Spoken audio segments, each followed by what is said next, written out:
Why are we called Negroes? Why are we deaf, dumb, and blind? Why is everybody making progress, yet we seem to be lagging so far behind? Why are we mistreated? Why are we in this condition, stripped of our name, our language, our culture, our God, and our religion? Here in America, all of our religious training has been gotten by the preacher. He has told us of a heaven way up in the sky that we can't enjoy now, but rather after we die. But all of the years that we're living, for us there's nothing but hell, pain, torture, and misgiving. Yet the Bible speaks of a heaven filled with material luxury, which the white man and the preacher has right here, so we see. So my friend, take it for what it's worth. Your heaven and your hell is right here on this earth. Welcome back, family. Welcome back, family, to another episode of LANCESCURV. I'm feeling really good. I'm feeling really vibrant. And I have to say that I have refocused my energies. I have cleaned up around the roots, tossed out the trash, and find myself renewed with an amped up set of enthusiasms from within. And we can do that every single day of our lives. If we look within, make an assessment of our personal situation, especially when it's time or where there are times where things feel hopeless and helpless, we feel. Now, I never really got to the point of feeling hopeless and never really got to the point of feeling helpless. But most people will begin to have those feelings. And sometimes, if the wind blows just the right way, we can find ourselves in a place of despair, feeling hopeless, and feeling helpless. And the way this society has gone, where what's real is not good, and what's delusional and false is good. And many of us are living a reactionary life because we're looking sideways as we drive down the road of life. Now, you know, if you drive and don't keep your own eyes on your own lane that you occupy, that's a recipe for disaster. So we're reactionary. If a friend buys a mansion, many times, a lot of us, not all of us, we feel bad about the 3-bedroom house that we have, because now we should be in a mansion too. When we see somebody purchase a new vehicle, and worse, if it's a luxury vehicle, and I'm not saying anyone here, I'm just saying in general, society where it's turned, the vehicle that we've been driving for the last 5 years, that we've maintained perfectly, all of a sudden, it seems to not be good enough. All of a sudden, you start to entertain the thoughts that, well, it may be time to get a new vehicle. Now, there are some things that money just can't buy. And today, we're going to talk about body dysmorphic disorder. Well, what is that? What the hell is body dysmorphic disorder? I think it's a very real thing. I've seen it in many people, I believe, before the term came to be. Let me just say, firsthand experience, before we get into what it really is. Many of you know that I'm a former competitive bodybuilder. I've been in dozens and dozens and dozens of competitions, even more so when you would go to the competitions in nightclubs, even more so when you realized that I was a male entertainer. So I saw others who were in that industry who definitely had body dysmorphic disorder. And even myself, I feel that I may have had a minuscule touch of it. And I'll explain why. But first, I have to say, let me read this, but let me welcome you all on in. I hope that you all, my family, an extended family, and those who I don't even know who might be passing through for the first time, that I wish you the best state of mind, a progressive day. Right now, it's 11:22 in West Africa, where I am, where we're broadcasting from, in the mountains on the outskirts of Accra, Ghana. If you could only see the view that I see around me, there's no way that I can wake up feeling grumpy. I will say that I need to eat a little more, and I got some things to do today, so it may not be a 2 or 3 hour show. But as always, I'm going to give it my all, share some information, and sprinkle it with a few laughs and entertainment. That's what we do here.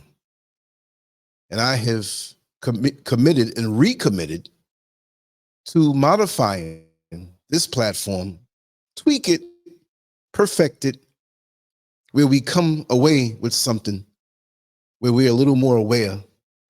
Because when I look back over my life, I realize that I've had so many different experiences that although I'm not a doctor or some professional or somebody who has certifications, I have a lot of hands-on experience in my 60 years of living.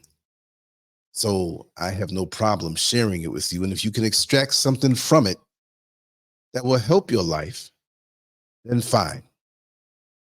What is body dysmorphic disorder? And we'll refer to it sometimes as BDD. Not BBL, but BBD, a BDD. It sounds like a sexually transmitted disease in a way. Body dysmorphic disorder is a mental health condition that causes you to view your own physical appearance unfairly. The thoughts and feelings related to your appearance can consume you and affect your thoughts and actions. Eventually, BDD, body dysmorphic disorder, can negatively impact your quality of life and how you feel about yourself. While everyone's body has unique characteristics and differences, BDD means you believe one or more of your body's characteristics are flaws. That belief compels you to spend significant amounts of time focusing on or trying to change what you think is wrong with you. Important. Body dysmorphic disorder is a condition that has a high risk of self-harming or suicidal thoughts and behaviors. Get immediate help if you have thoughts about harming yourself or others, or if you suspect someone you know is in danger of harming themselves. Now they say here, and I believe this is for America, they say if you have suicidal thoughts or behavior, Dial 988 on your phone to reach the Suicide and Crisis Lifeline. 988. What's the difference between body dysmorphic disorder and body dysmorphia? These are different names for the same condition. Body dysmorphic disorder is the condition's technical name, but body dysmorphia is more widely known. How common is body dysmorphic disorder? Experts estimate that BDD affects about 2.4% of adults in the US overall. It affects about 2.5% of women and people assigned female at birth, and at about 2.2% of men and people assigned male at birth. Outside of the US, it affects between 1.7% and 2.9% of people. Who can develop body dysmorphic disorder? BDD is most likely to start in your teens or early adult years. People usually develop BDD around 12 or 13 years old. 2/3 of people with BDD develop it before age 18. However, BDD can also start in adulthood. Symptoms and causes. What are the symptoms of body dysmorphic disorder? BDD affects how you see yourself and feel about your appearance, and its symptoms can take many forms. Some of the most common include, but aren't limited to, spending excessive amounts of time thinking about at least one thing about your body you think is a flaw or defect, even though others say it isn't significant or don't notice it. This can cause you to compare your appearance to how other people look. Feeling compelled to repeatedly look at or check your appearance using a mirror, a reflective surface like a window, or asking others for feedback. On the other hand, some people may actively avoid being in photos or seeing their reflections to avoid the distress they feel seeing their own appearance. Changing your appearance frequently, tanning, changing your hairstyle, changing clothes, etc. Frequently taking selfies, photos of yourself you take with a smartphone to check your appearance, or using apps, photo filters to hide or change things you don't like about your appearance. Feeling fear or anxiety because you think others are staring, judging, or making fun of the things you don't like about your body or appearance. Some people experience panic attacks when looking at things they don't like about their bodies in a mirror or reflective surface. That word's been popping up in my head. Service. What? I don't have a car. Feeling shame or disgust about your body or appearance, especially the specific things you think are problems. Some of the most common words people with BDD use to describe themselves or parts of their body include ugly, hideous, deformed, abnormal, defective, or unattractive. Compulsive grooming habits or behaviors that become harmful, such as plucking or pulling hairs or picking at your skin. These are separate mental health conditions that are distinct from BDD, and they have different treatment approaches. Avoiding situations where people might notice the things you don't like about yourself. This can disrupt your work or school activities or cause you to avoid social gatherings, repeated medical procedures, such as cosmetic surgery, to try to fix the things you don't like about your appearance, thoughts of self-harm or suicide because of your appearance, muscle dysmorphia. Muscle dysmorphia is a specific form of BDD. It can cause you to have negative feelings about your build and the appearance of your muscles, either for your entire body or one or more specific places on your body. Insight. People with BDD can have varying levels of insight into their condition. Having insight into the condition means they know their thinking isn't logical or realistic. See, they know. However, insight doesn't stop the effects of the condition. Healthcare providers diagnosing this condition still take insight into account, as it can affect the treatment approaches for BDD. There are three main levels of insight: high or moderate. This means you know your criticism or beliefs about your body are definitely or probably not true. Low. This level means you think your beliefs and criticisms about your body are probably true. No insight. People who don't have insight into their BDD often experience delusions that reinforce their beliefs, further convincing them that their negative feelings about their bodies are justified. Delusions are beliefs you hold on to very strongly, even if you have evidence that your belief isn't true. People who don't have insight into their condition may be unable to process or understand that their belief isn't true.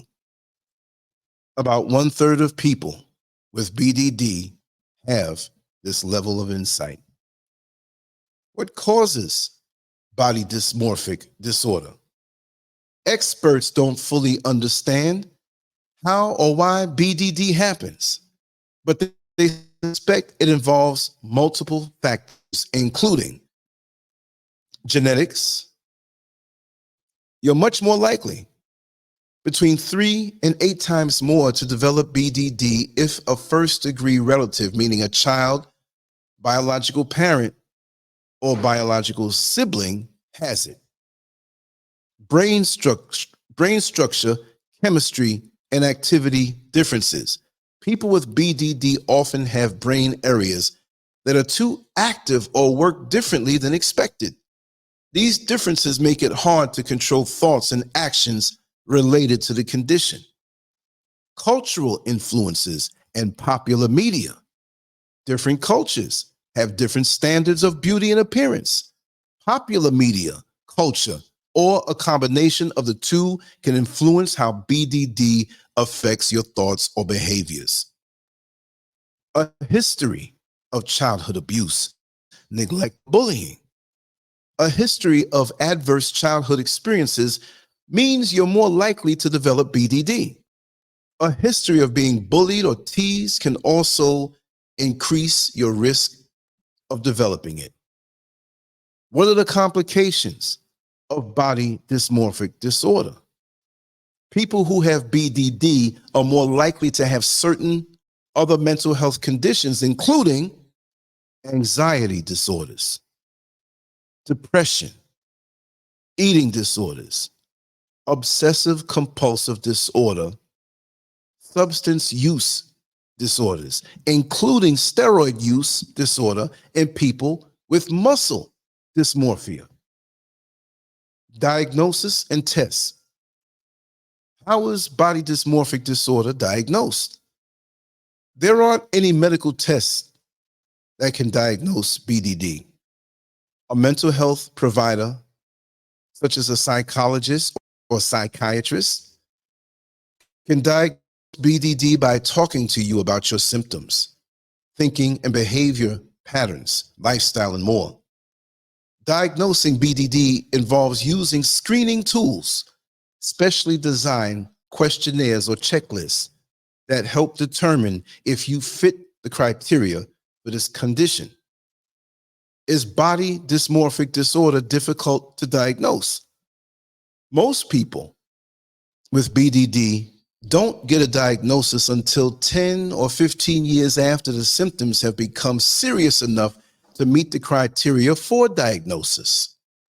That's partly because they don't realize the thoughts and feelings they experience are signs of a mental health condition, or because they're ashamed or afraid to ask for help. This means it's important to talk about BDD if you notice signs of it in yourself or a loved one.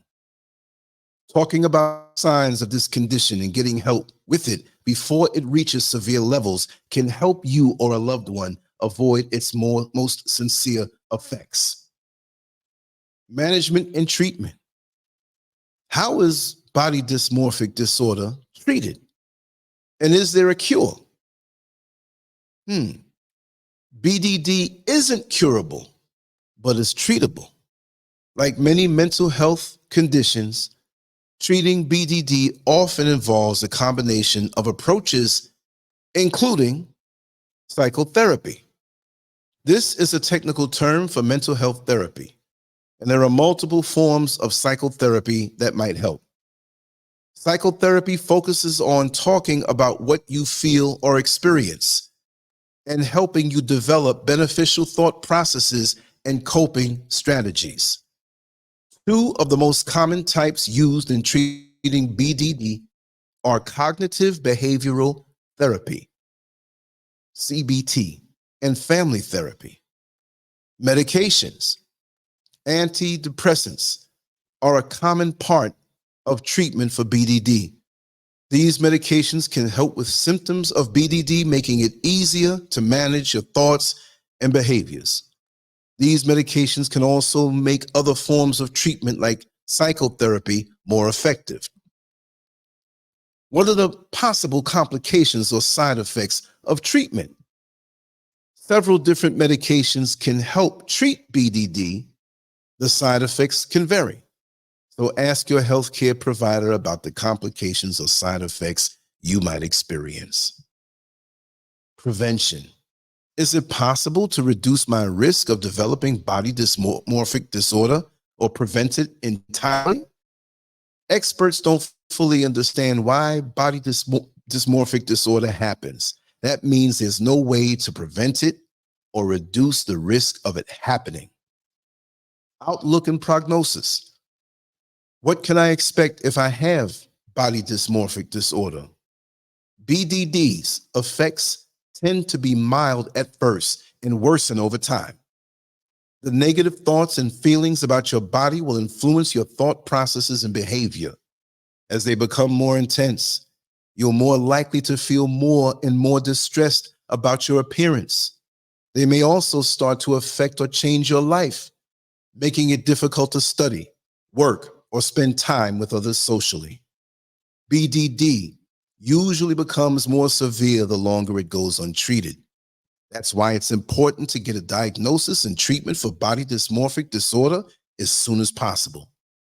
Early diagnosis and treatment may stop BDD symptoms and effects from worsening. How long does body dysmorphic disorder last? BDD is treatable and it's often possible to manage it. Unfortunately, it is incurable and doesn't go away on its own. Once it develops, it's a lifelong condition. Receiving treatment for BDD can cause you to experience a kind of remission, meaning your symptoms fade, weaken, or even go away entirely. While it's possible to have a relapse where symptoms return, flare up, or become more severe, effective treatment can help you manage BDD, limiting its effects on your life. What's the outlook for this condition? BDD is a treatable condition. Research estimates that between 50% and 80% of people treated with medication experience fewer or less severe symptoms and are less likely to experience relapses where symptoms return or become severe again. Experts strongly recommend combining medication treatments with psychotherapy. That's because psychotherapy can help you develop thinking and coping strategies that counter the thoughts and feelings you experience with BDD. Without treatment, body dysmorphic disorder has the potential to disrupt your life severely. Self-harm or suicide are also more common among people living with untreated BDD. Up to 80% of people with BDD have suicidal thoughts, and 1 in 4 with BDD attempt suicide. People with BDD are also 45 times more likely to die by suicide than people without it. Because of this, early diagnosis and treatment, especially in the people who develop BDD before age 18, are critical. Living with it. How do I take care of myself? If you have body dysmorphic disorder, there are things you can do to help yourself. Take your medication exactly as prescribed. Most people with BDD feel better and experience an improvement in their symptoms when they receive medication-based treatments. Don't stop taking these medications without talking to your healthcare provider. Doing so can cause severe side effects and sharply increase your risk of self-harm or suicidal thoughts. See your mental health provider as recommended. Seeing a mental health professional can help you develop ways of thinking and behaving that counter the thoughts and feelings that happen with BDD. While medication alone is helpful, regular psychotherapy along with medication can increase the effectiveness of both treatment approaches. Avoid cosmetic surgery. While many people with BDD feel that cosmetic surgery or similar procedures are necessary to change their appearance, they usually don't help. In fact, it's more likely that the changes in appearance from surgery or other cosmetic procedures will provoke BDD symptoms or make them even worse. That can cause a cycle of repeated cosmetic surgeries or procedures. Little Kim, Little Kim, I didn't want to say that. What can I do if I suspect a loved one has body dysmorphic disorder? People who have BDD may not have the ability to understand that they have it. When that's the case, they may resist efforts to get them to seek medical care. If a loved one shows symptoms of BDD, you can do the following. Listen. If a person with BDD opens up to you and tries talking to you about their feelings or what they believe about their bodies, they probably feel scared and vulnerable and are placing a great deal of trust in you. Listening can show them they're not alone and that someone cares about them regardless of how they feel about themselves. Don't dismiss their concerns. Don't tell someone with BDD that there's nothing wrong with their body. This might seem helpful, but it may cause them to feel like they can't talk to or ask you for help.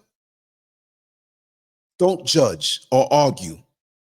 People with BDD may not be able to process or understand evidence you show them that contradicts what they feel or believe about their bodies. Arguing with them may also make them avoid seeking care or make them feel even more isolated. Encourage them to seek care. Some people worry that having a mental health condition means others will think less of them or treat them differently. Talking positively and openly about mental health care can help reduce that stigma, which may make it easier for your loved one to talk to a mental health care provider. You could also make it easier for them to get care by helping them call and schedule appointments or offering to go with them to those appointments. There are many resources available that can guide you on how to help a loved one who might have BDD. Taking the time to learn more about these organizations and the condition itself can better prepare you to support your loved one. Now, there's a lot more to this article. It's a little more to this article. Okay, let me just read these parts. It's only a couple of bulleted points, and I'm going to throw in some of my own anecdotes and experiences and insights. Additional common questions. What areas of the body are people with body dysmorphic disorder worried about? Interesting. There are some areas of the body that people experience negative thoughts or feelings about when they have BDD. Common areas include their skin.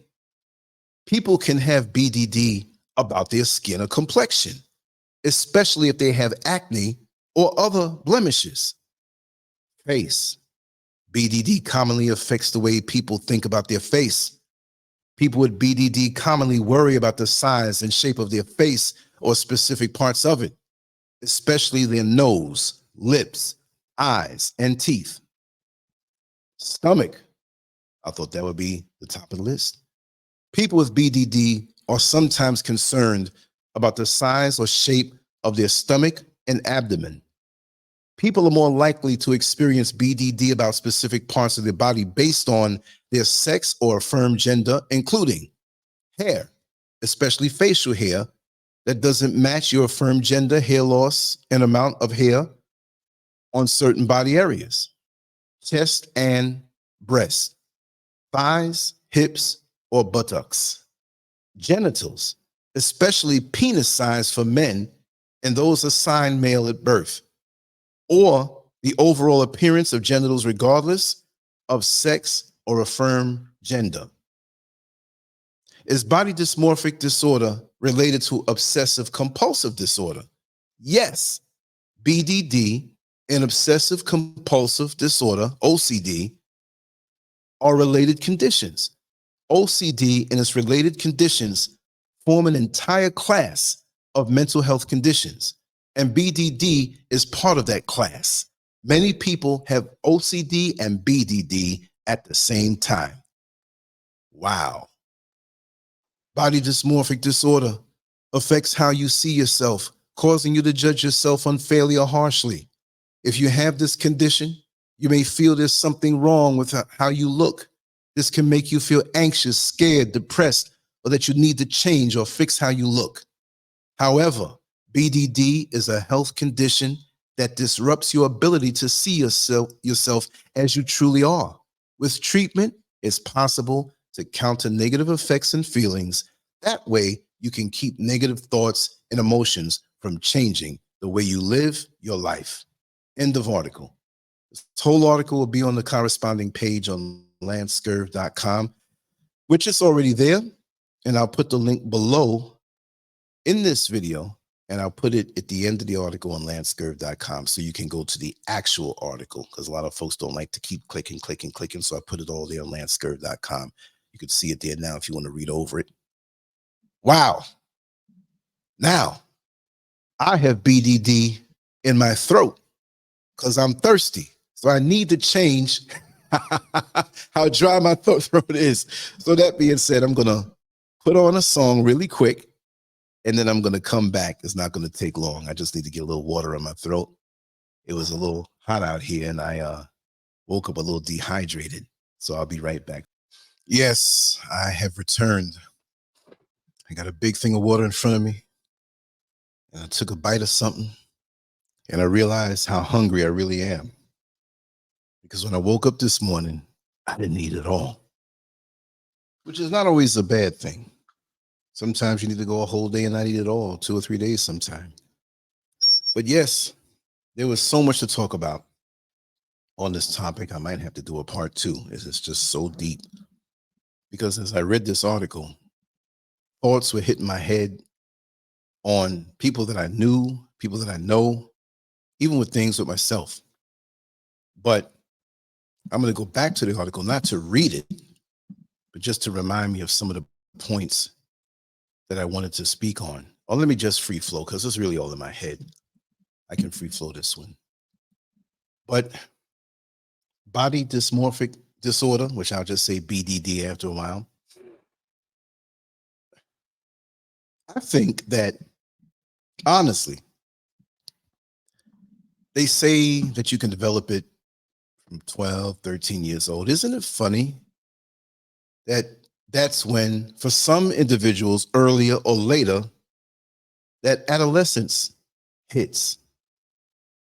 Now let's go back, theoretically, decades, right? Let's go way back in the time, like on the radio station, and think about society before social media. And if you look below on the banner, I'm going to stop the scrolling. I put Instagram, plastic surgery, butt implants, and steroids. Why would I put those things? And why would I focus on Instagram? Let's talk about Instagram and really all social media, because this was going on long before Instagram came to be, right? But Instagram, in its original manifestation, it was about photos, taking pictures, which I'm an old dinosaur in social media. I've been around for a long time, 2001, hard. And I didn't quite grasp why you'd have a social media platform. I'm going to be honest. I'm with it now. I utilize it now, not as much as I should. But I didn't understand why taking photos and sharing them makes sense. Well, you have photographers that want to share their abilities and their talents, and the best way to do so is to show and prove, right? So it began to make sense to me on a professional level. Then you had people who lived in different parts. Thank you. I need that. Just got me a smoothie. Yeah. Then you have people who live in different parts of the world who would share where they live. Say, for example, you lived out in the Congo, and somebody in Chicago was interested in the Congo in Africa.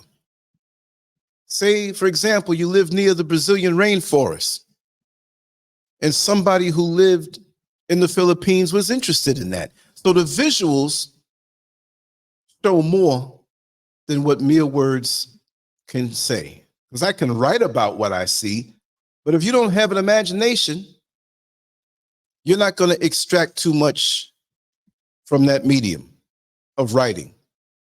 So I began to understand what Instagram, and again, not just Instagram, but other social media platforms brought to the table. Let me just go down the list and kind of tell you what it was in the beginning when these things started. Of course, Instagram started after YouTube, after Facebook. And we know that MySpace back in the day was popular with youngsters, but it didn't know where it had to morph into. It didn't know the next direction it would take, especially how it related to society and what uses it had. So it was good, but it wasn't the real thing. You see, MySpace was like that snack that your mother gives you or your father gives you on the way home after a long day of shopping. And earlier on you ate, but you're hungry now, and now you're heading home to go eat dinner, but it may be another hour and a half before you arrive at home and cook something to eat. So we're going to give you this little thing to hold you over, right? So MySpace was that way. They didn't intend for it to be that way. That they didn't intend for it to falter. It's still there, but it's like visiting a great grandmother who's 102 years old, and you know she doesn't look the way she did when she was 22, but you say, Grandma, you look, or great grandma, you look so beautiful. Now you know, you're just being nice. But Instagram was created for photos. Facebook was created for interaction. YouTube was created for videos. LinkedIn was created for business. Twitter was created for short bursts of information. Do it. I believe right now Twitter will allow you to post a 280 characters. But back in the day when Twitter first came out, it was tight. You had to be a master wordsmith because you only had 140 characters to push forward your message. So why am I saying all of this? Well, you know, when you get a TV dinner and you pull back the covering and you see where the corn is, you see where the chicken is, you see where the salad or the greens are. They're compartmentalized. There's a little border, a little dam, a little wall between each section of that TV dinner plate.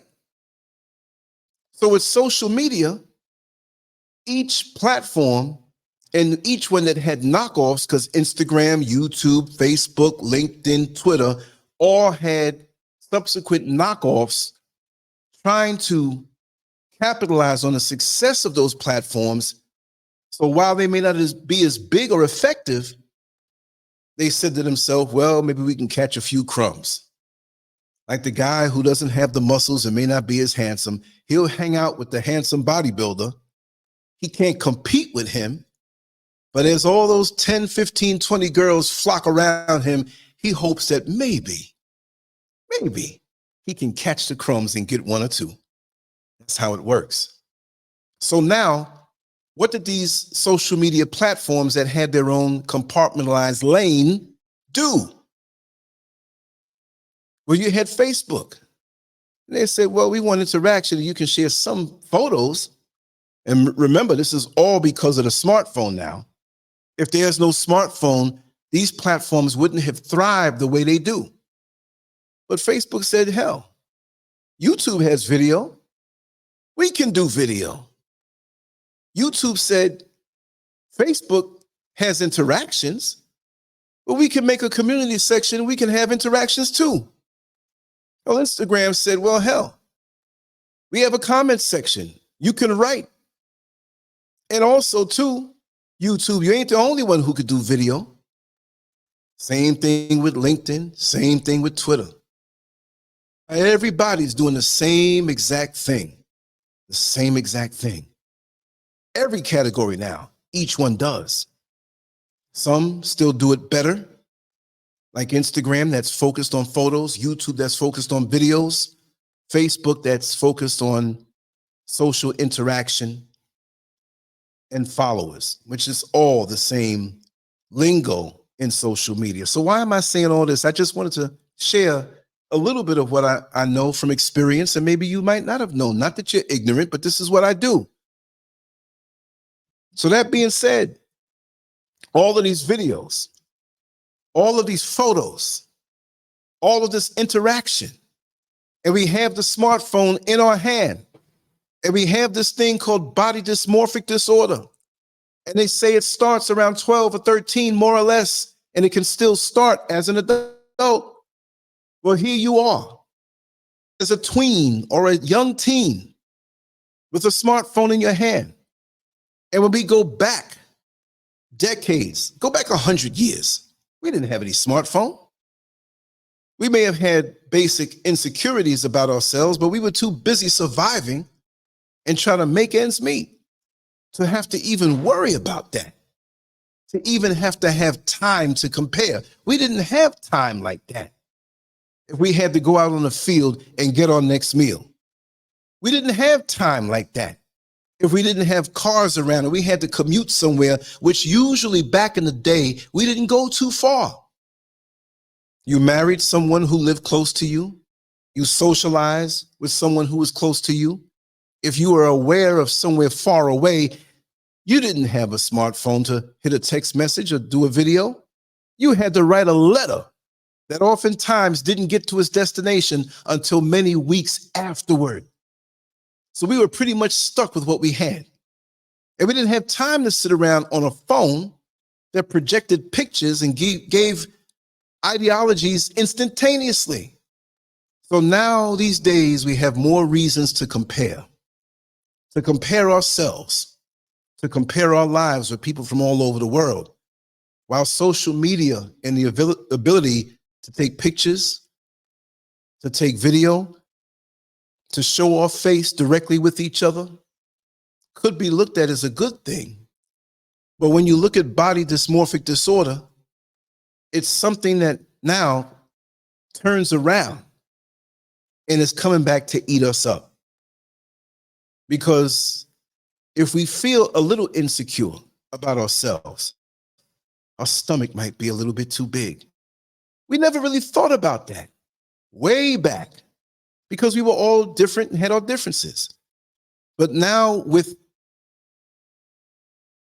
Hollywood, the entertainment industry, and Madison Avenue, meaning fashion, they project these images out there. And if you can remember, I said long ago, or was it last week or a week and a half ago, with propaganda, especially when they're trying to sell you something, they're trying to make you feel insecure about something. So when you look at these ads and we see a model, a female with voluptuous breasts that doesn't need a brassiere to hold them up to the sky, no fat on the waistline, hips.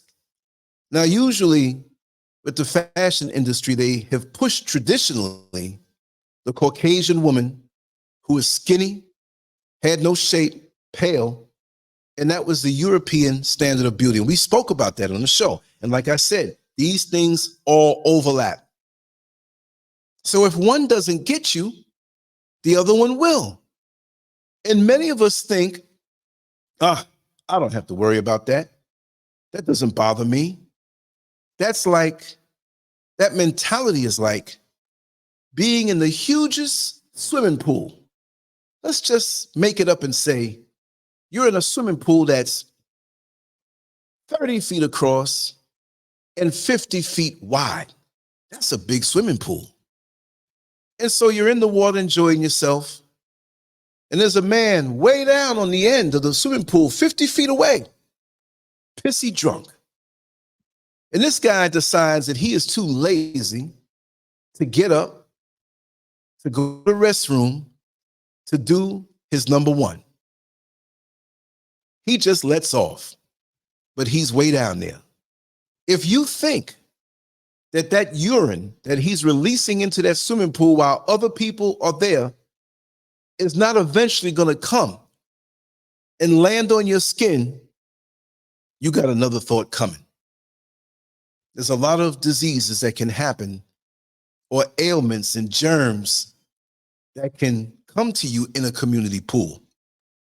Believe it or not, it's very common in pools like that, in parks, to even see something floating past you in the water, if you know what I mean. Not to be lewd, but some of us think that we're isolated from this type of effect from social media, the various social media platforms that we use. I'm going to say this as another seemingly unrelated side note, and I've said it before, that back in 1970, and I can't give you the numbers, but this was what the study showed, that back in 1970, our minds were bombarded with advertisements. But it's not like 2023. I think it was more like 30 times more, the ads or more, that are bombarding our brains and competing for our attention, that we don't even realize sometimes on a subconscious level. Because back in the day, what was it? Radio and TV and print. That's it. Maybe a billboard. That's all you had to deal with. So it didn't affect you as much on a deeper level, but it did have an impact because it was less of it. You understand? Sometimes less is more. When women put on makeup and if insecurity drives them to cake it on, it don't look right. But if you accentuate what you already have, which I feel you don't have to, you're beautiful as you are. But for those who do a little lip gloss, a little this, a little that, whatever, not too much, less is more. See? So now we're bombarded with so much on our brain, and everything in advertisements, everything in media, everything in TV Everything looks so perfect. So we fall victim to that because we start to compare ourselves. And now could you imagine the children of today, those who are entering adolescence, what they have to go through with the already natural bit of insecurity, because you're changing from a child, you're becoming more aware of what you look like, who you are, and the effect of your appearance and who you are on the outside world. So now if you have trouble at home from young, this sets you up. If you're not accepted and loved from young, given attention to, reinforced, undergirded, to know that you are beautiful as you are, that you are handsome and attractive as you are, because there's no one else like you in the entire universe. There's no one else created like you. Even if you have a twin, there's some kind of marking, some kind of difference that you have that after a while, when you know the twins, you can tell them apart, but at first you can't. So you're unique. But many of us don't get into our uniqueness because we're trained to be cookie cutter puppets, which fuels the natural insecurities that we have in that brief period. And when I say brief, when you're in it, buddy, trust me, it feels like forever.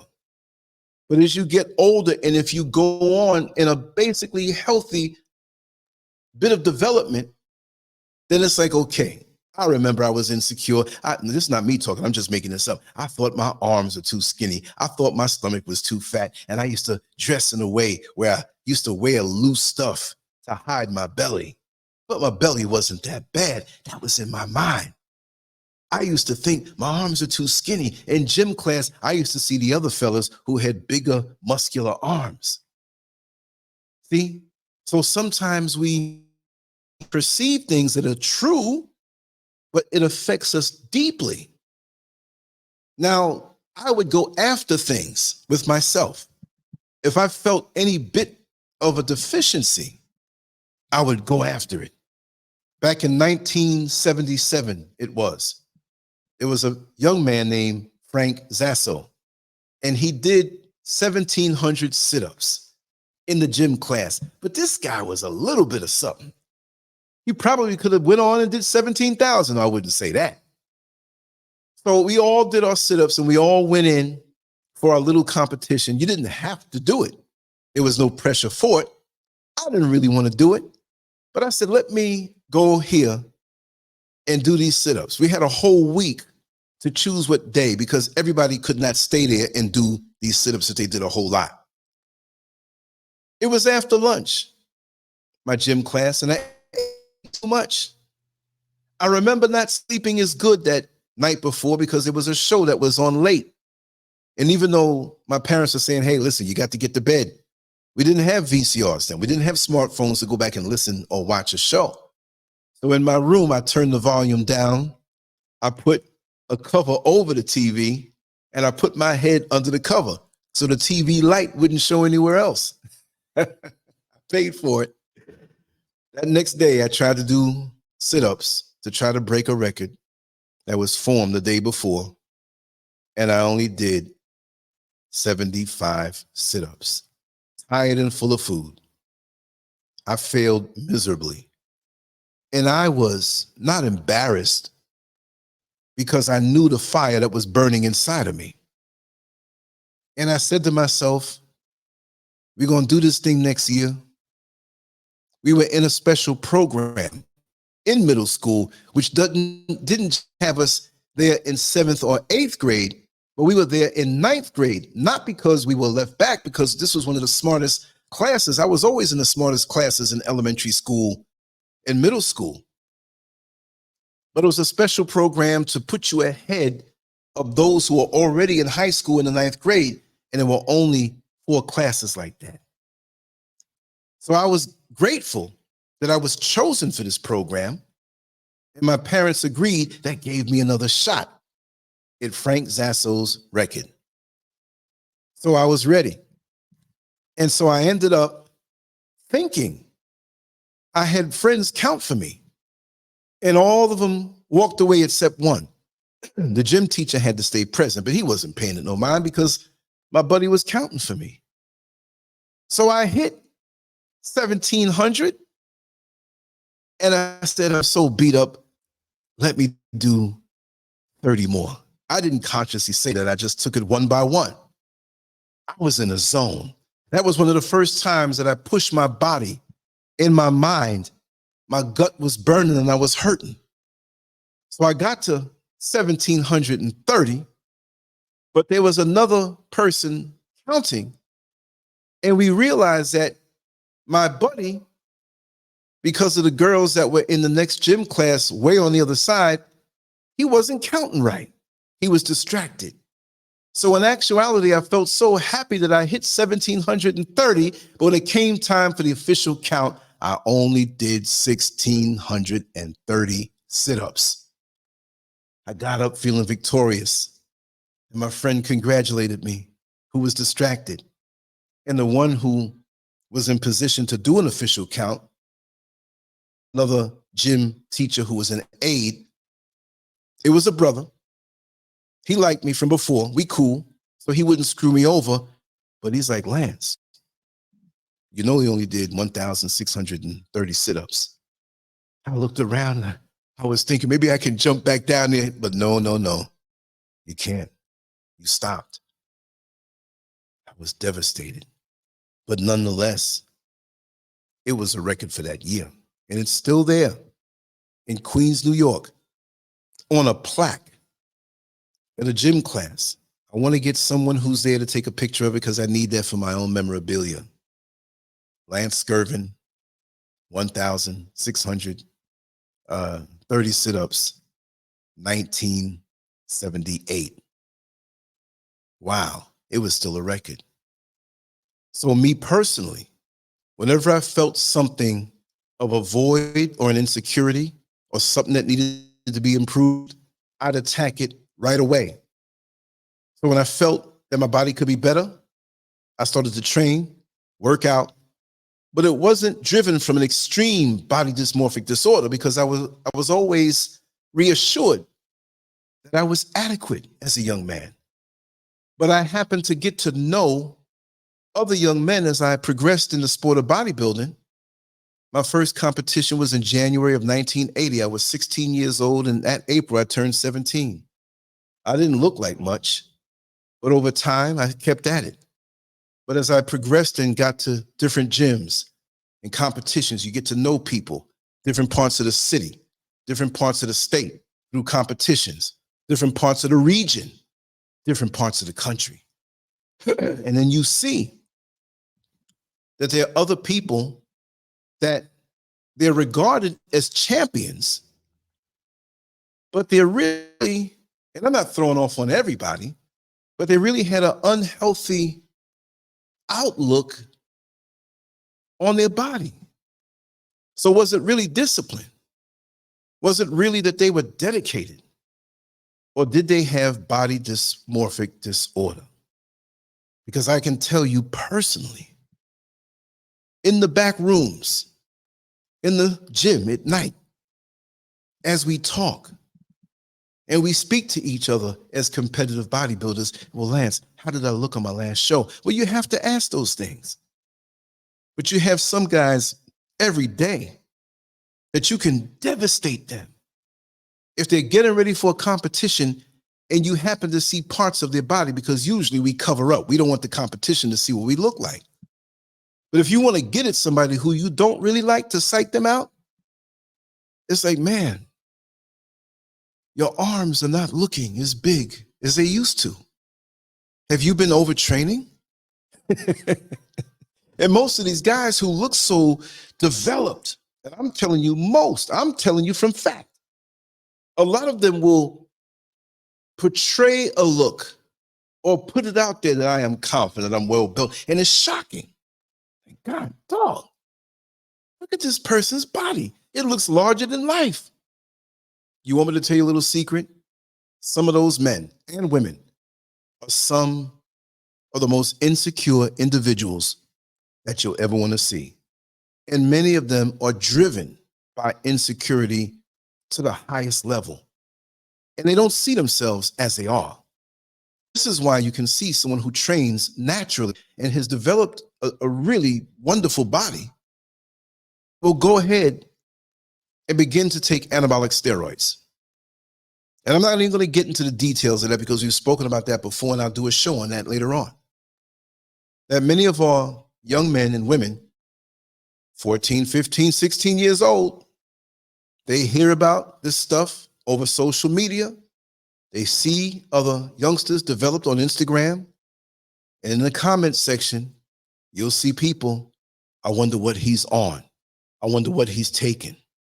And so you have young men who come into a gym to go work out to improve their bodies in a healthy way, which is no problem with that. But if it's driven by something imbalanced or an imbalanced state of mind, well, guess what?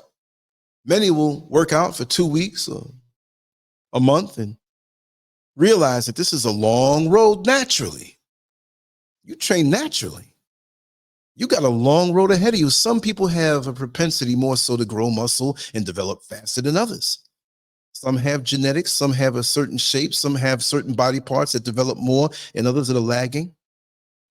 But when you come into a gym in those younger ages, driven by a healthy sense of insecurity, but then now you see what's in front of you, and now it's unhealthy. Now you're in the gym, you're looking good, but you see the other ones looking so much more developed. And you want to know why. How does this guy come in? I've been in here 3 years. I started when I was 14. Me, I started when I was 13, but I competed from when I was 16. But somebody says, I started when I was 13 years old or 14 years old, and now I'm 17. I've been in here for 3 years.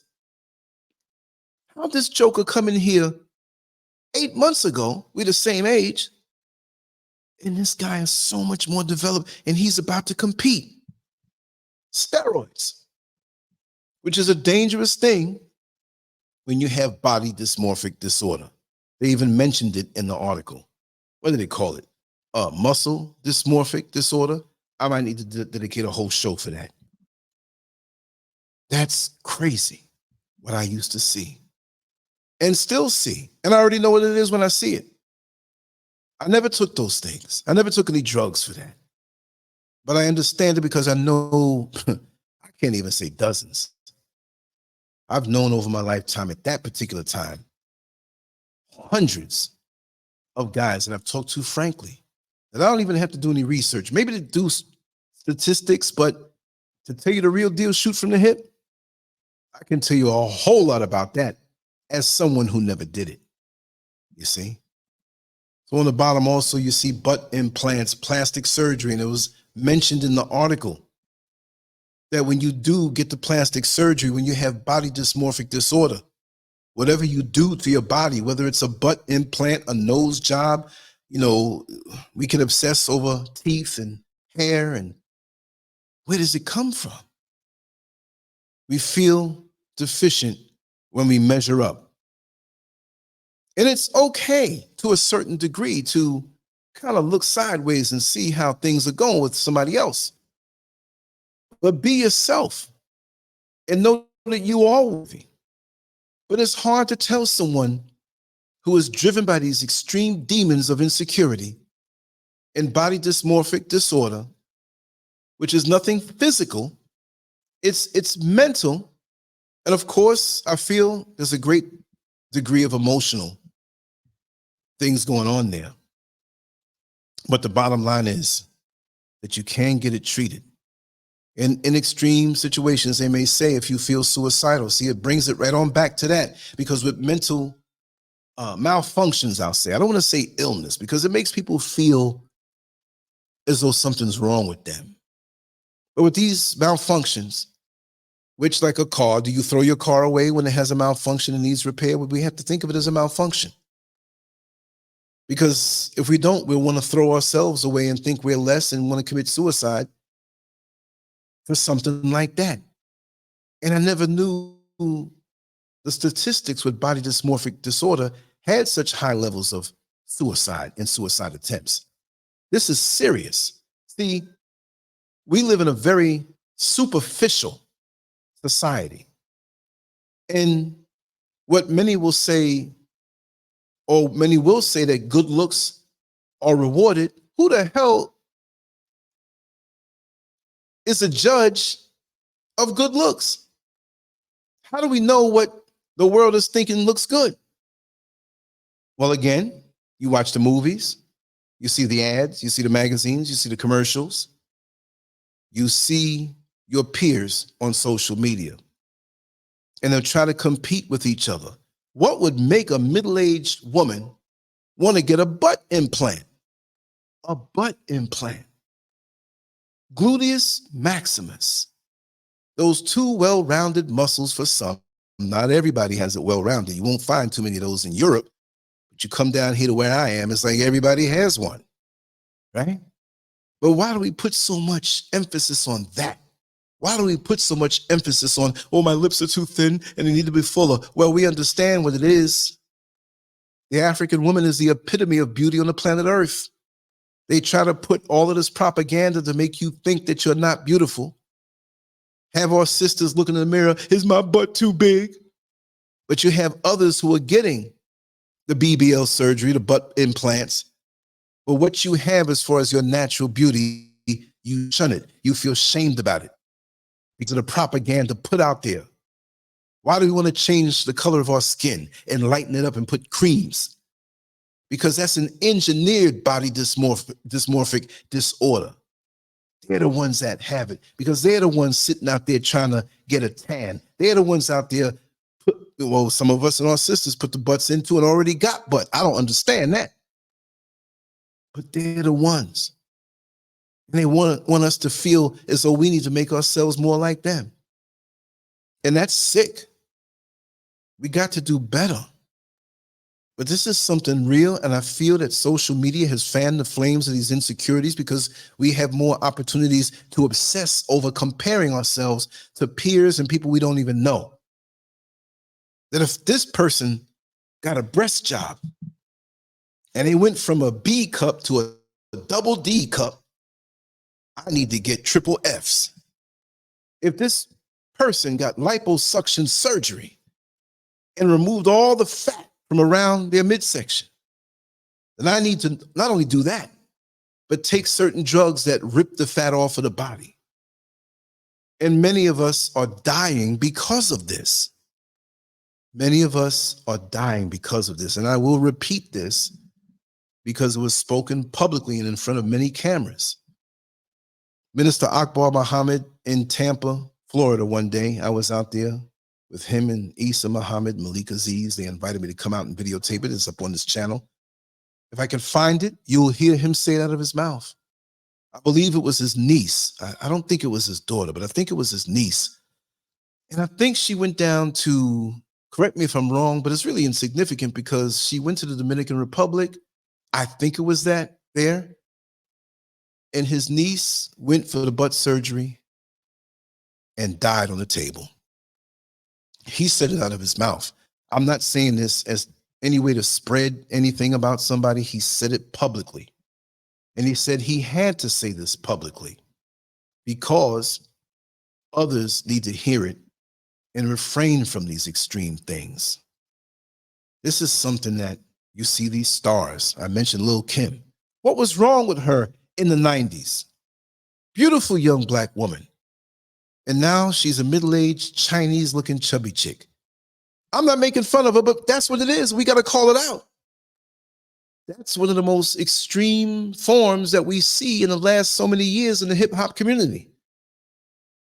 And they push that. People see that and said, oh, she went and got a nose job. She had everything done. She's a whole different person. If she showed ID from 30 years ago, you'd say, no, this is not the same person. This is somebody else. That is something that should have been treated a long time ago. But I could imagine when you go into the industry, the entertainment industry, that you were coerced and even pushed to have an artificial look or what you think may be larger than life. But it's in your head. And these people in the industry who ain't doing it, but they making money off of you, they fanning the flames. Yeah, go ahead. I got a good plastic surgeon that can really tighten you up. Look what they did for my nose. The best thing to me is for you to shine as you are. For you to set the standard that you don't have to change yourself. You're great as you are. You're beautiful as you are. How are you going to outdo what your creator did? That's in your genes. How is a Michael Jackson? Well, I'm not going to speak about the skin thing because we have opposing views on an illness that he had with his skin, and some say he bleached himself. I'm not going to say that part. Let's leave that part alone. But the nose, the cleft in the chin, how he altered his face and did little things to his eyes, where'd that come from? And that's not going to change your DNA. That's not going to change your genetics. So when you have children, the plastic surgery that you did, the skin lightening that you did does not transfer into the sperm that you possess or the egg that you possess. So if you choose to have children with a person that looks like you, unless they had something genetic in their bloodline where they had a really lighter person or whatever, and it jumped generations and came, the plastic surgery that you did is not going to affect those children. So what are you going to do? You're going to hate on them because they look black, African? Even if you give them love, who are the first examples of adults to them? The parents. So if you show them all of this love, but you hate yourself, how effective is that love that you show them? They may have a beautiful nose that's a little wider than the European nose. And we should be comparing to that. Let them say their nose is like a little point. Let's say their lips are like slits, like aliens. And we have full lips, sensuous lips. But your parent chopped themselves up in self-hate. So what you going to do? They're going to influence you because oftentimes you want to look like mommy and daddy. We're going to feel something's wrong with us because we don't look like them. Even if they say, do as I say, not as I do, and show you love, their sickness transfers to you when it comes to body dysmorphic disorder. Like it's said in the article from the professionals. If you have a parent, sibling, someone in your household, even if you're a parent that doesn't have it, and you have a daughter that does have it, how many times have we seen people in Hollywood or in the entertainment industry? They're younger and they're getting this done, and you see their parent in the background, maybe at an awards show. And you say, okay, I can see that that's the parent. We know the child, which may be in their 20s or 30s, plastic surgery, but that's their mama right there. Then all of a sudden, the next year's awards show or some interview 2 years later, you're like, wait a second. Who is that to the star that we follow, that younger one? Kind of looks like the mama, but the mama don't look like that. Then you realize that the mama went ahead and got caught up in a whole Hollywood thing because of their daughter and got plastic surgery too. Ain't that something? I know of, through someone else, who is a psychiatrist, someone who I know personally that I haven't spoken to in years because we fell out of contact. I would like to get in contact with them. They're funny, entertaining, and can probably do a 6-hour show with ease that will make you not want to even leave for 1 second to go to the bathroom, to the point where you'll compromise if nobody's home and say, well, listen, I'll make it in my pants. I can't miss this. Well, he was dating the mother of a famous athlete that we all know. And I'm not going to say the name. Now, some of y'all in the inner circle, you hit me up, I'll tell you, but I'm not going to tell it here. And there's nothing to hide, but I'm not going to just blast it out there out of respect to people I don't even know, right? A very, very, very, very famous athlete. He didn't do any plastic surgery. He's the same way he was all these years, this athlete. But because he was so famous, and of course you're going to hook your family up to traveling. He got money. He's going to hook his family up. So the mother got caught up in the whole, not just sports, but because of who her son was, she became the celebrity too in her mind, and also she was embraced. Ended up on TMZ, and this is a long time ago, but eventually she did be, because TMZ wasn't around way back then. It was about to happen. And she kept getting this plastic surgery over and over and over. And my buddy, the doctor, he was like, listen, man, it's getting out of hand. She's getting caught up. And he wasn't one to use her because of her fame or money, because he had his own money. He was well off and didn't even need anything from her. So it wasn't even about that. But he was kind of upset, like she got caught up in this. So it doesn't just have to be where it's a child or a youngster, a younger person doing this, but it could be also the parents to get caught up in that. It's something that triggers off inside of us. And I feel that these things can be dormant, but circumstances can trigger it off, because we have so many factors that are around us that affect us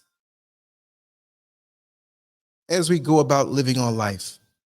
See, look at those people who get caught up in those reality TV shows. Before that, they might have been a struggling actor or actress. Nobody knew who they were, but they ended up getting into this reality TV show, and they were beautiful as they are, handsome as they are, but because they have more spotlights on them, and they're more famous now, they're in the blogs, they're in the videos, they're in the gossip blogs and videos. All eyes are on them. Episodes are going by. Controversial things are happening in these so-called reality TV shows.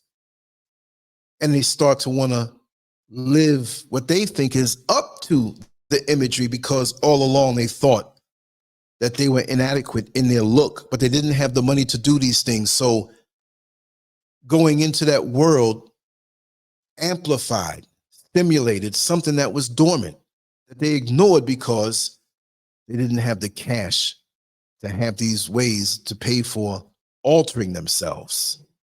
You see how that works? So how many of us are regular, and none of us are regular? We're all great, but I'm just saying this for effect. We're regular, working, blue-collar people, more or less.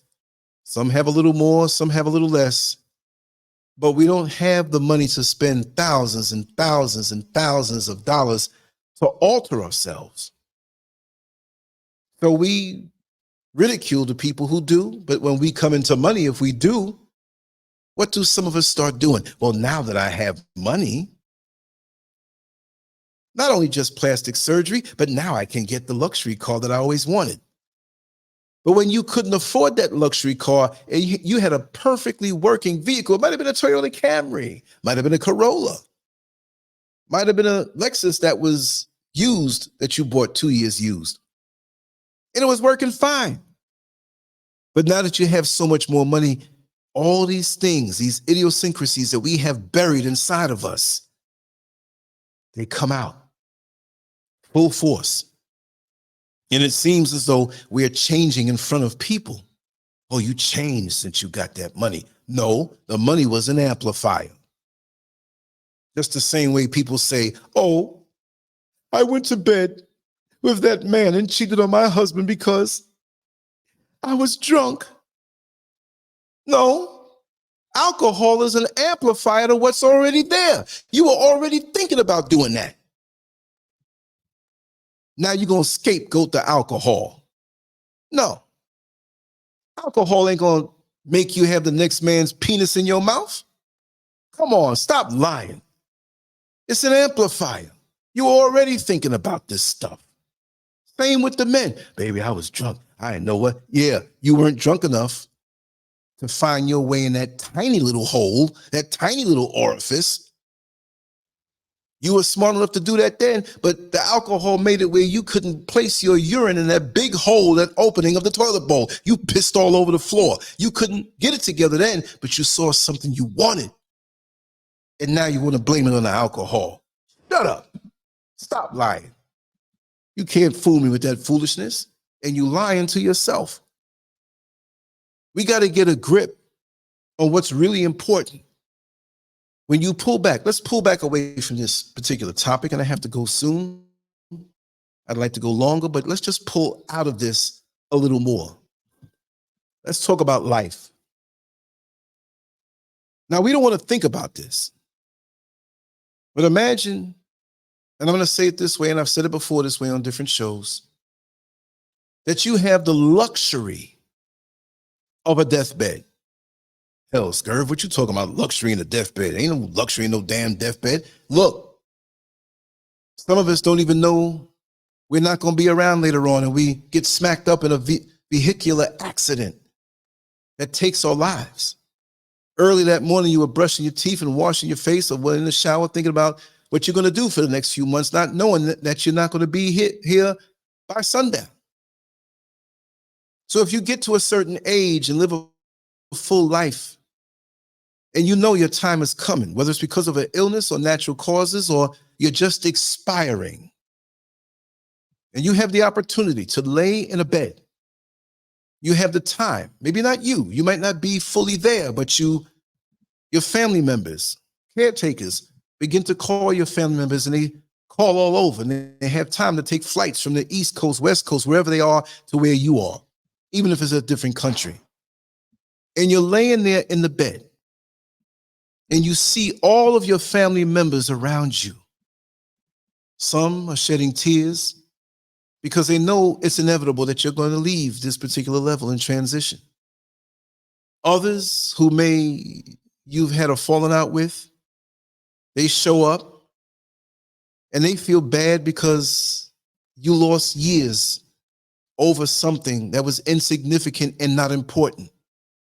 And that person has tears in their eyes. But you have tears laying in the deathbed. I hate to call it that, transition bed, because you're happy that their presence there let you know that they're sorry for the time that you lost.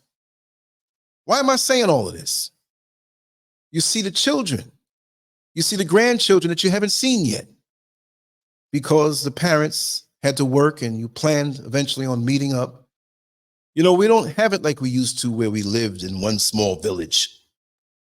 We're marrying people from different countries. We're marrying people, getting in relationships from different states, different places in the world. We're going for employment in different states, different places in the world. We have more of an open mind because of social media.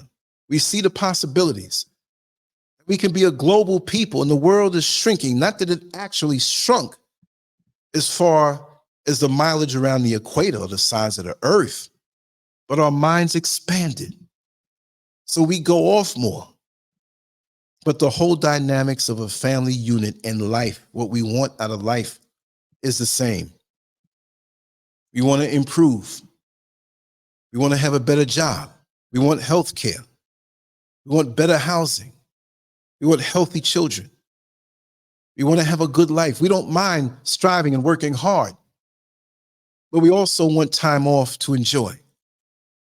So if you have the luxury of a deathbed, and maybe your life didn't go the way you wanted it, you can't help but think, my time is coming down on this earth. I'm going to transition. And I don't know what anyone here believes in or knows, but I know in my heart of hearts that this is not it.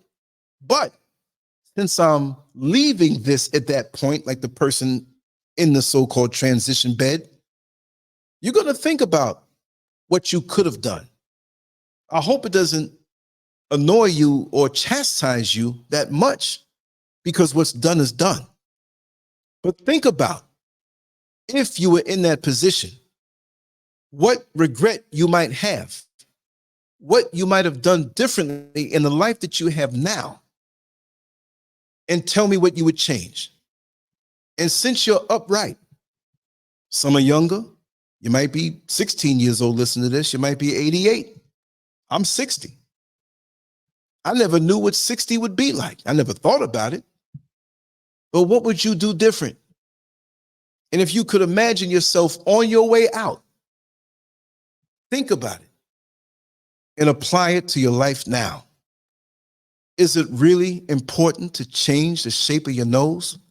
Yes, we know that that is on a mental malfunction level. Take care of it. Take care of the insecurities that you may feel that are out of control by getting the help and the therapy that you need. Take care of the person you don't speak to and repair that relationship if it can be repaired. But we have family members that hate us to the point of the fact that they'd rather see us dead. So those types who have that kind of hate, who don't like you, who may even smile at the family reunions, you stay away from. But what can you change? Maybe there's a relationship in your life that you didn't put enough energy into, and you wish that you did. Maybe there's something on a personal level that you could have achieved for your own sense of achievement that you could have pursued. Maybe you put your life on hold to help someone else that screwed you over. Well, you didn't know they were going to screw you over, but you kept doing what you do for other people, and you never did anything for yourself. You never took that trip that you wanted to another country. You never took time to meditate and learn yourself, and you realize that at this junction point of your life, as it's coming to that point of transition, that really the saddest part is that you never really got to know yourself. How many of us right now, because we're on automatic now, cruise control in life, go to work, come home, go to work, sweep the yard, go to work, do this, do that, pay for this. And we're trying to live a life that somebody else has. What happened to us taking that walk with ourselves, having that talk with ourselves, to get to know ourselves, to love ourselves as we are, to not let other people put things in our head to make us feel as though we're insignificant so they can control us. And oftentimes they control us with those insecurities that are about to go out of control. Girl, you know when I met you, you was 120 pounds. Girl, you was drop dead gorgeous. But they never gave you the compliment back then. Now you might have had 2 or 3 babies and you're 185 pounds and you just can't seem to get the weight down. You're working so much, you're eating a lower grade of food. Of course, you're not going to lose that weight consuming that and not getting enough rest. But when you have someone who now ridicules you for the weight that you're at because you had the children and you're working and you don't have the time, which you should make the time, he's going to control you through your insecurities and through you feeling or knowing that you may not be the best that you can be. That's a whole other topic. I'm going to probably talk about something like that tomorrow. But you have men that never, ever gave you the compliment when you were looking good. And if they were truly committed to you, they would concern themselves with your health, not drag you around to control you because they were insecure when you were looking good, right? So we're going to speak about stuff like that tomorrow. But all of these topics, when you really break it down, they all overlap. Whether it's something concerning a mental illness or malfunction, something emotional, something spiritual, just like the ads that we're bombarded with every single day, more so than back in 1970. And we can say 1960, 1950, but that particular study was comparing 1970. We have so many different ways of spiritual wickedness, things we don't even see that affect us. How we receive it because of our genetics, because of our upbringing, because of our mentality. In this world, you're going to have a really, really strong mind. But it doesn't just happen overnight. Some of us were undergirded from young, and the wiring under the hood of our mental vehicles help to build us to deal with this stuff. Even still, we're going to feel weak. We never want to say if we have an issue to the world because we don't want to feel weak to those around us. Some of the very people that we should be going to talk and open up to, we have a hang up where we can't tell them or reach out to them because we've always appeared strong, and I don't want them to think that I'm weak. Meditation and getting to know yourself and really looking to see what's in there that doesn't need to be in there. What's in there that was placed in there from a twisted society that's based on the superficial and narcissistic traits. And we think that's the norm.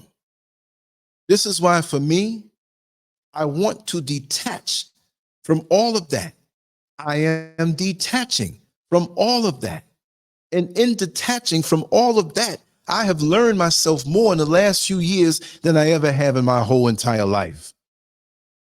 So how much baggage that we don't own, that we're carrying around with us, that kind of guides us in directions that we don't even want to go into, from other people's hangups that they put on us.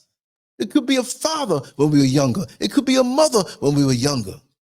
It could be one of those old jealous aunts that would come around the house and not like you because you were so beautiful or talented. And you got to understand that beauty is not just a physical thing. Let me tell you something, and I'm going to wrap this up after this, and it has nothing to do with this topic, but we'll probably talk about this tomorrow and continue this kind of flow in tomorrow. I'll come up with a name for the title, but you know we're going to flow. But what about that man? And I'm not blaming the sisters, because this can easily be the woman, and I'm not blaming the brothers. But whatever sex you are, you know, look at it this way. I'm a man, so I'm going to say it this way. What about that brother, ladies, that man, that in your immaturity, you chuckled about this guy? He could have been a maintenance guy on the job that you were in the company you worked for, whatever kind of work you did. Let's just make this up to prove the point. He was a janitor. He was a maintenance man who worked overnight. You came into work fresh and clean, smelling real good, hair done nice, outfit nice, ready for the day of work on a job that may not have been something too torturous like most of us feel about our jobs. So you're walking through the door happy.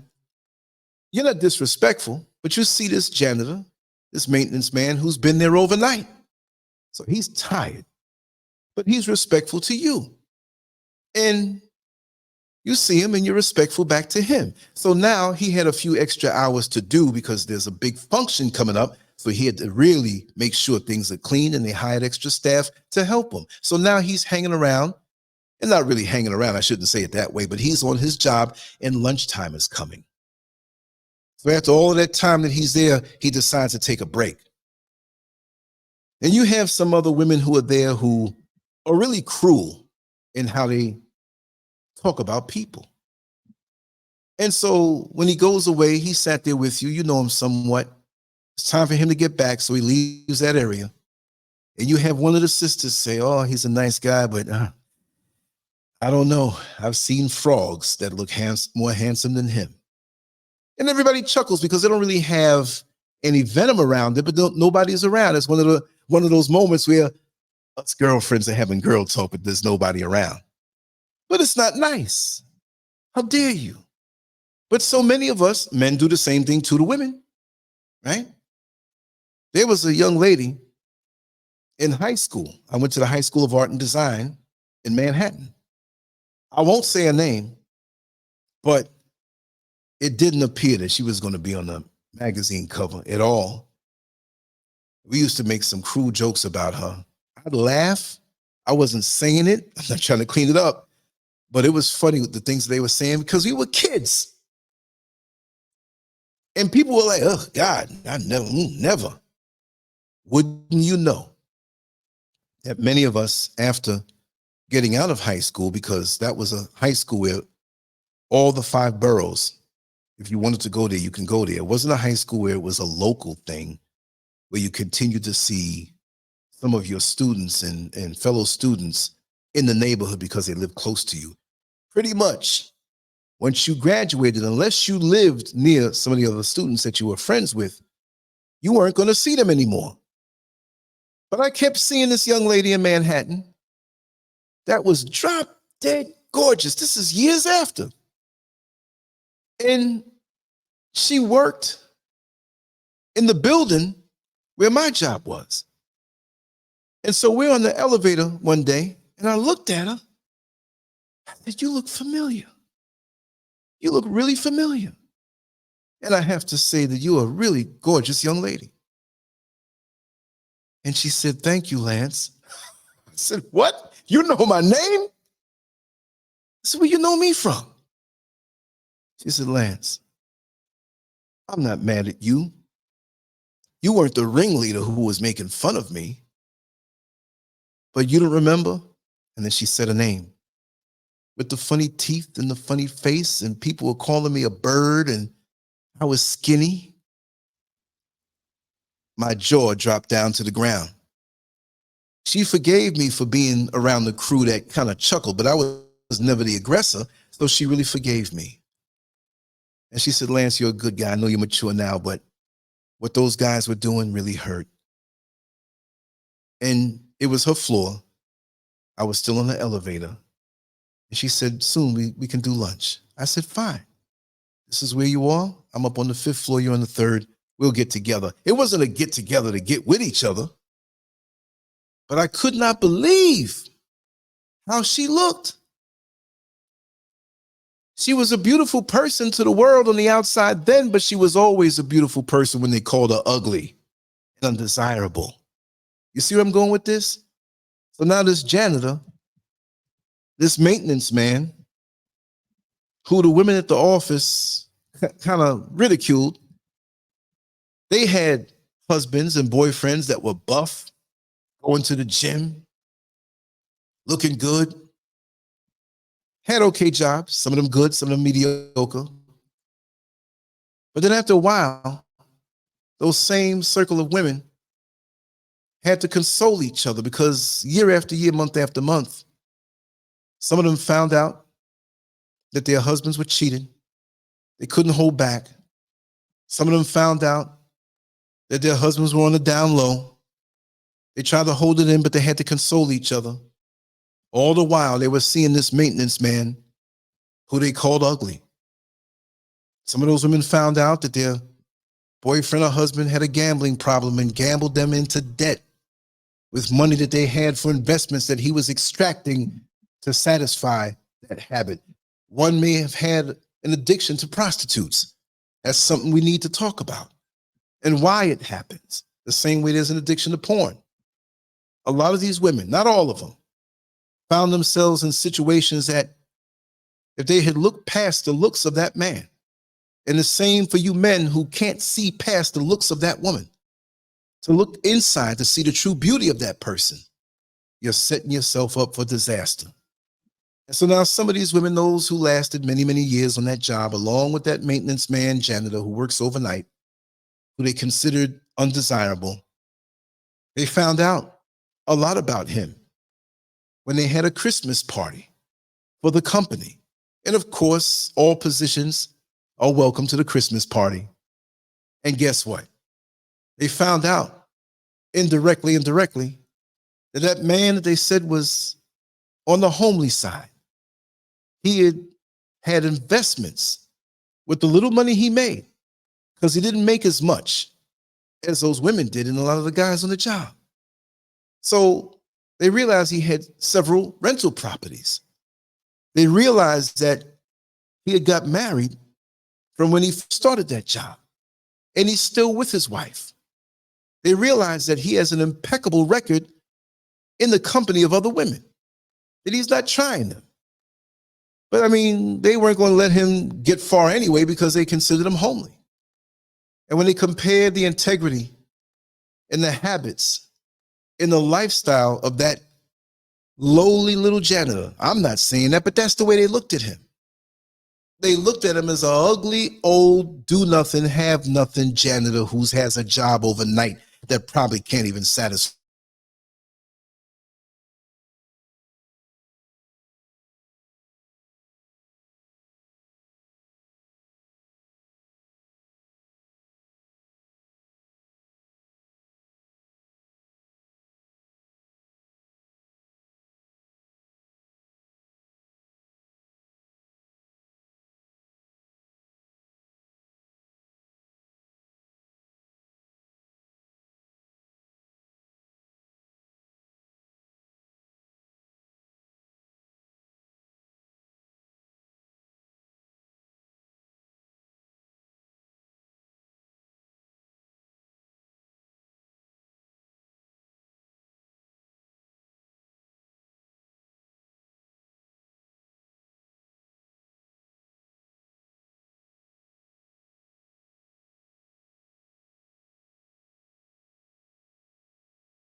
Okay, I think we're back. Sometimes the internet just blinks out like that, but I actually know that I'm back. So please let me know if you can hear me in the chat. Please let me know if you can hear me in the chat room. And we'll let me move myself here on this other side.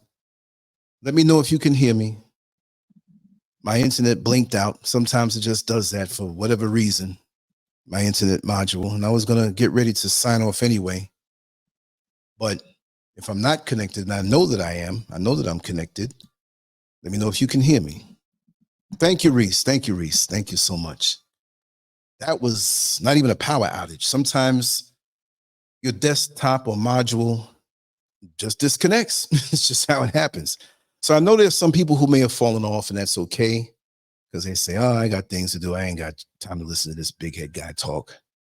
But yeah, like I was saying about the janitor, about the maintenance guy, that those young ladies, which it could be young men looking at a lady, right? Those ladies learned a valuable lesson. And it may be too late for them to capitalize on what they learned.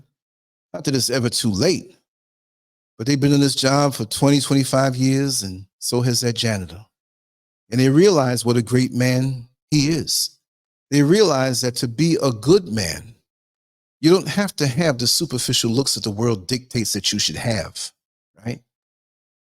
And they learn this lesson and pass this on to their children, their daughters, their sons, and whoever else can or would listen. But the bottom line is, you learn this and you see this. And I ask to those ladies who I theoretically made up in my head to prove the point, who looks handsome now? See? Beauty can be skin deep with a superficial person.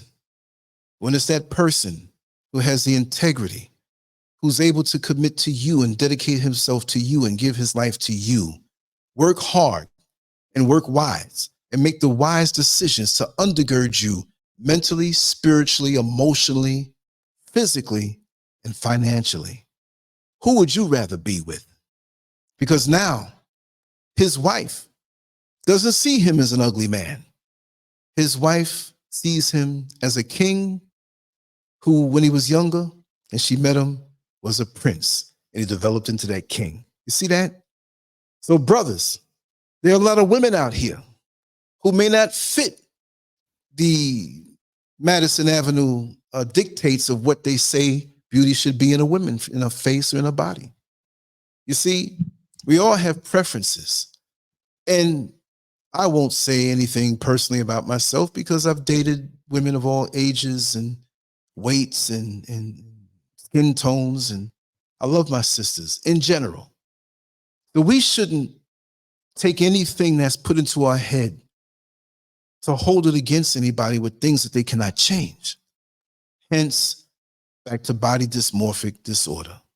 It's bad enough dealing with social media. It's bad enough dealing with the projections of what we think beauty is because we've been brainwashed with this propaganda. I don't know any mother who has a child who looks at that child in a negative way. Now, there are some who do that, and hopefully it's in the minority. But the bottom line is, as far as I'm concerned, there's no mother, even after the pain of childbirth, when she holds that child in her arms, after the excruciating pain, and if it was a long labor, my God, my God. But nothing can take away that precious moment when that mother holds the child in her arms, and she'll go through 10 more times the pain for 10 more times the length of time just to enjoy that moment. All I ask is, what happened? What happened from the time that child was born and loved so much that they got older and sought love out in the world or sought validation out in the world, and they started to look at themselves different? So we got to get a grip on our minds and what we allow to have filter into our brains, because there's a lot of junk. There's a lot of inferior thoughts and propaganda and things that have us not enjoying life because our filters are so clogged, and we feel inadequate, and we feel we don't have enough money. We feel we don't have enough fame. So we get on YouTube and social media and try to get more validation. Follow me, follow me, follow me, follow me. Subscribe to me, follow me. It's not always because you want to get down on something good and share something good and vibe with your people. A lot of people depend on this thing because they're shallow and hollow on the inside, and will do anything on social media to get attention because they don't feel they're good enough. So the only thing they can say and feel good about themselves is to say, I have a certain amount of followers and I'm going to get more followers than you, which means I'm better than you. There was a guy way back in the day when I was driving the bus, and he was on YouTube. This was in Orlando, Florida. I don't know where he is now. He's probably somewhere under a table hiding or something. Not to be sarcastic, but this guy made hood type videos that YouTube would never, ever put up or have up now. I'm going to search and see if I could find them. But this guy was so hell-bent on competing with me. And really, it was a Facebook thing. It wasn't so much of a YouTube thing because in those days, I wasn't even on YouTube. But it came out though, and he was on YouTube, but he also had a good Facebook following. So I didn't know the direction I was going to take in my journey here online. So I was drawing my pictures and writing my articles and sometimes getting on Facebook and sharing those things the same way. People would interview me and I'd put those things up, and that's how the following accumulated more and more. I wasn't on a mission to get more followers, to get more people to see me. If you do, you do. If you don't, you don't. We know this chatter on Shadow Band, 117,000 followers, didn't move a bit from November. And the only reason why I went from 108 when I first came here to Accra, to Ghana in 2020 is because of those shorts. And I have a short that's over 1 million hits, and it brought new people there. So if I was looking for more and more and more, I'd quit by now. But I'm who I am, and this is what I do. But one night, he was a friend of me because he saw me gaining in followers on Facebook, right? One of my original Facebook pages, which I would always kill off a page every 2 or 3 years. And there are people who are like, man, I don't see you. You blocked me. I'm like, listen, that page doesn't exist no more. For many people who are listening, who are mad at me, who don't understand, especially on Facebook, that's what it was. Because you have all kind of riffraff that come around you. And there's reasons why I don't really dig Facebook all the way. I only use it for distribution. Now, one day, have a show where I tell you why I am the way I am on social media. I will tell all. But I'm driving my bus. I'll never forget it. We had a time point at Washington Shores, the Washington Shores bus stop, which only took me maybe 20 minutes to get to or less. This being nighttime, I would leave downtown at 10:15 on this particular run that I did most of my years working there. And the time point from 10:15 downtown to Washington Shores was 10:35 p.m. It didn't mean you had to rush and get there at 10:35. It meant that you could not leave until 10:35. That kept the bus route rhythm and pace regulated. Because if I got there at 10:22, 10:23, because I was a fast driver, and kept going, then I would have caught up to the bus eventually that was in front of me, and that's not good. Because people have to depend on you and your time to get to the bus, to get to work if they work at night, or to get home. So he knew my time points. We would talk.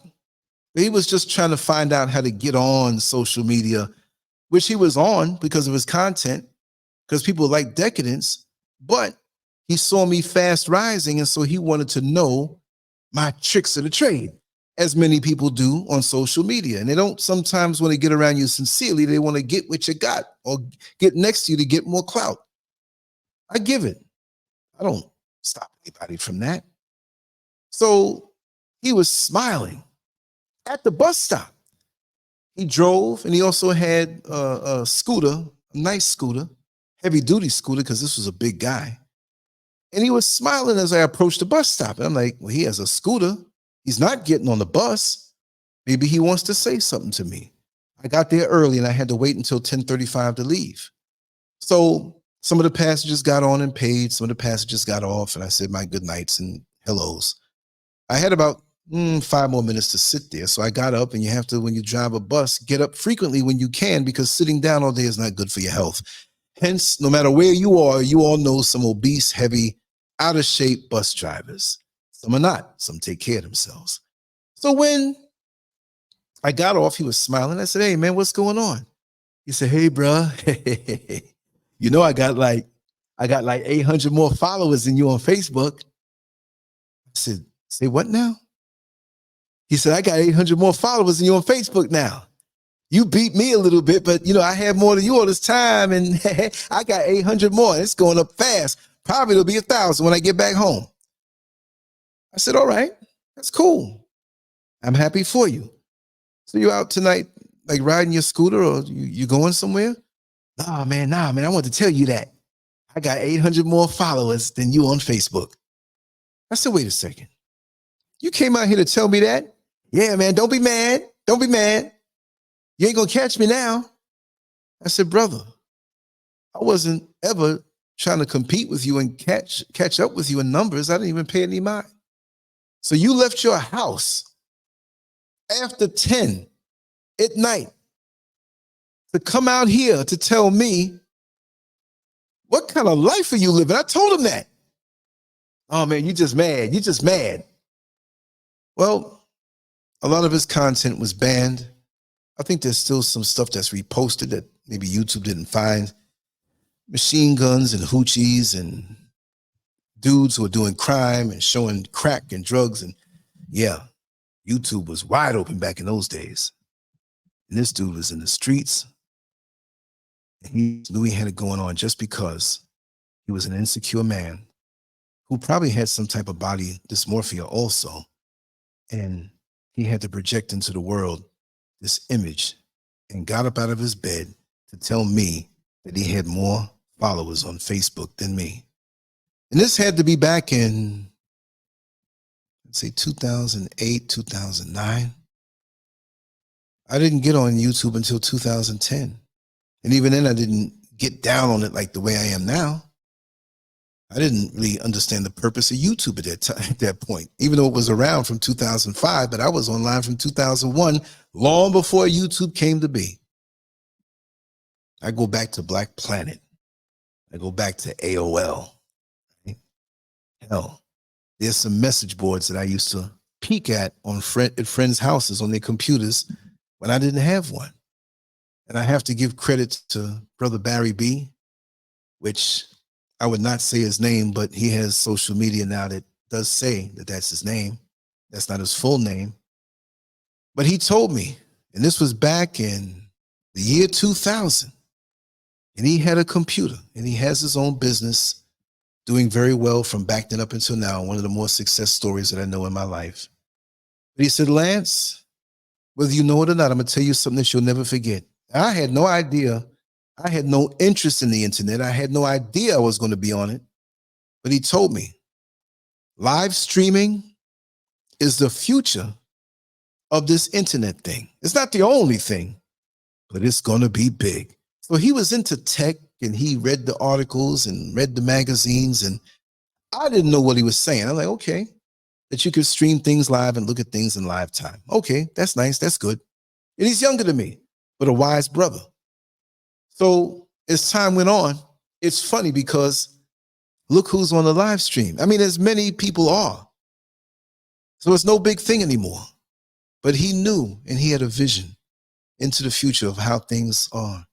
So even though we're not speaking on the topic right now, another thing I want to ask, and I'd like to ask everybody to do, that was 23 years ago. Now, if you're 90 years old, you may not want to think 23 or 25 years into the future because you might not be here. Who knows? Maybe you will. But what is it that you can see now? What is it that's going to change now in the world? Now, we know the world is different. We're on the brink of war and change and bad things happening. We understand that. But that's the time when there's more change. What is it that you can see now? Even if it's not 25 years from now, you might be 20 years old and can think that way. You might be 60 years old and still try to think that way like I will. But what is it that you can get into 5 or 10 years from now that the other people out here don't see? What is the vision that you have? Pull yourself away from the low vibrational things on social media and rise up and use it for something that you can put yourself in a better position in. And don't just follow behind the fearmongers, right? Think for yourself deeply, but you have to clog your filters or unclog. No. You don't want to clog them. You have to unclog them. I think I'm in need of nutrition and a few more calories because my brain is slipping up like that calculator that has low batteries and it starts showing the letter E. So on that note, I want to say thank you all so much for being here. Thank you all so much for the time spent once again. I didn't know I was going to be here that long. I had some things to do. So as always, I say I will try to come on for at least an hour. I'll let it flow more when I'm freer, and I'm free. But I choose to do something today that I need to go out of the house, and it is a beautiful day, and I have about maybe, what time is it right now? My computers are saying 2 different times, and I lost myself in the time. So I think it's 1:18 for me, which means it'll be 9:18 for you on the East Coast, possibly. Yeah. So it's early still.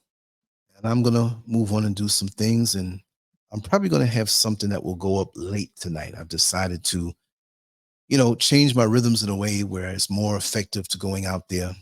And there are other things that I'm working on. And those who help me out here, on all levels, I want to thank you all for doing that, liking and sharing and subscribing. If you don't like it, you could thumbs it down, and you still have shared your viewership. So I appreciate you too, right? So on that note, what I'm going to say, I'm going to sign out. Much love to you all. Take care. Looking forward to seeing you, creator willing, tomorrow. And I have a whole lot more to say because I already know what we're going to talk about.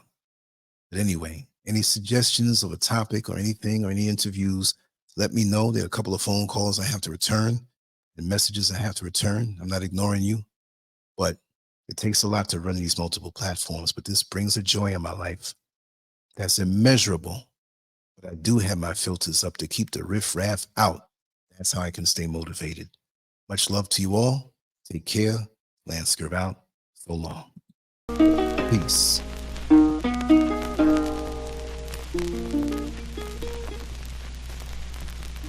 Why are we called Negroes? Why are we deaf, dumb, and blind? Why is everybody making progress, yet we seem to be lagging so far behind? Why are we mistreated? Why are we in this condition, stripped of our name, our language, our culture, our God, and our religion? Here in America, all of our religious training has been gotten by the preacher. He has told us of a heaven way up in the sky that we can't enjoy now, but rather after we die. But all of the years that we're living, for us there's nothing but hell, pain, torture, and misgiving. Yet the Bible speaks of a heaven filled with material luxury, which the white man and the preacher has right here, so we see. So my friend, take it for what it's worth. Your heaven and your hell is right here on this earth. So let's check back into history, which rewards all research and tells us plainly that before the white man gained entry to the East, he was living in the caves of Europe, a ravenous beast, eating juniper roots and eating flesh raw, till God sent Moses to civilize him and teach him the law. Then following Marco Polo, an explorer, he gained entry into Asia and Africa. From China, he took silk and gunpowder. From India, he took jute, manganese, and rubber. He raped Africa of her diamonds and her gold.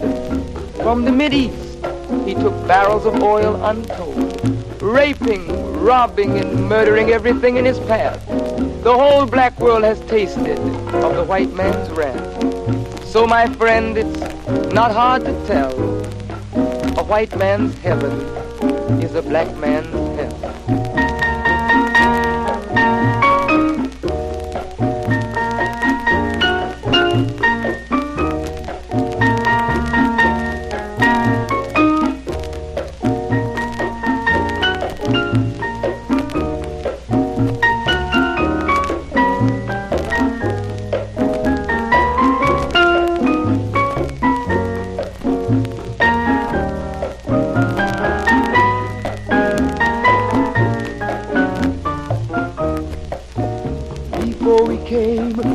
America, we were living in the East. By the Nile River, we were living in luxury, enjoying freedom, justice, and equality. We wore silken robes and slippers of gold. We were the wealthiest and the wisest people, I'm told. Now we are the poorest of the poor.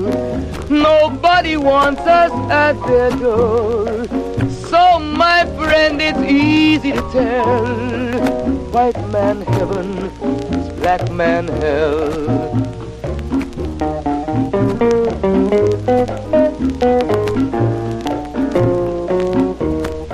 When the white man came to America, he told the Indian, I am your white brother. He said, red man, I'll treat you the best. Yet and still he pushed the Indian further west with his white woman and fire water. Tricks and lies, he stole America. The original owner of this nation is cooped up on a reservation.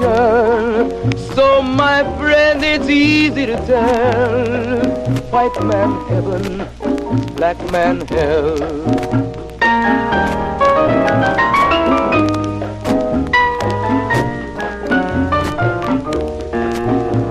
He needed someone to work the land, his back was too weak. He needed you, black man, so he commissioned Sir John Hawkins to commit the world's most grievous sin, to take a man who's born to be free and bring him down to slavery, to sell a man as merchandise, on his body put a price. Oh, my friend, it's easy to tell, white man heaven is a black man hell.